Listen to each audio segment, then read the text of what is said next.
Constitution and need for law.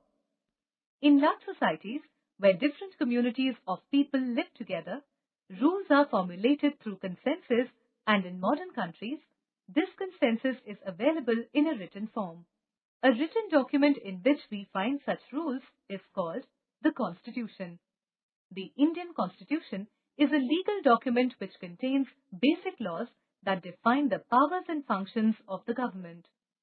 It is on the basis of the provisions contained in the Constitution that the governance of the country is carried out. It also enumerates the rights and duties of the citizens. Every government has to function according to the laws laid down in the Constitution. The Constitution of India was put into force on 26th of January 1950. The Constitution gives us information about the composition of the government.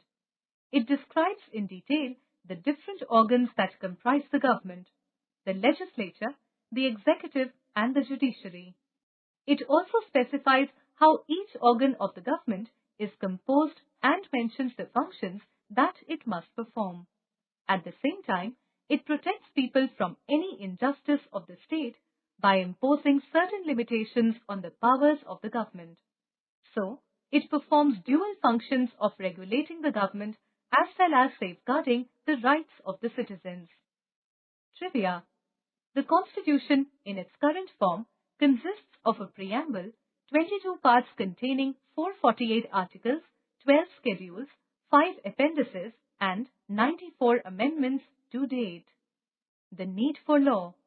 No civilized society can lead a peaceful life unless people of the society abide by the rules and regulations. Laws are important for the smooth functioning of the society and for establishing peace and order in the state. Customs adopted by the society, when followed regularly, become permanent and take the form of law. Those principles which were found useful and were applied regularly were recognized as law.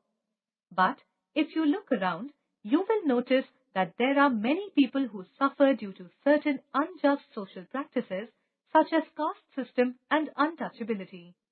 There were no reasonable explanations to justify such practices, which led to acts of atrocities being committed against certain people. When people show the lack of will to change, the government has to take initiative to force the change in order to implement the provisions of the Constitution. Any such social and religious customs which hampers the progress of the society and country must be removed at the earliest, otherwise it will destroy the social structure and hinder national progress.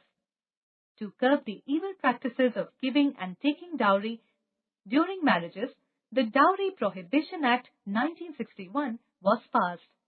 According to this act, the act of taking and giving dowry is a crime.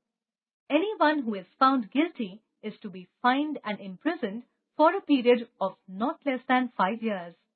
Dowry is the money or gift given to the daughter at the time of marriage by her parents.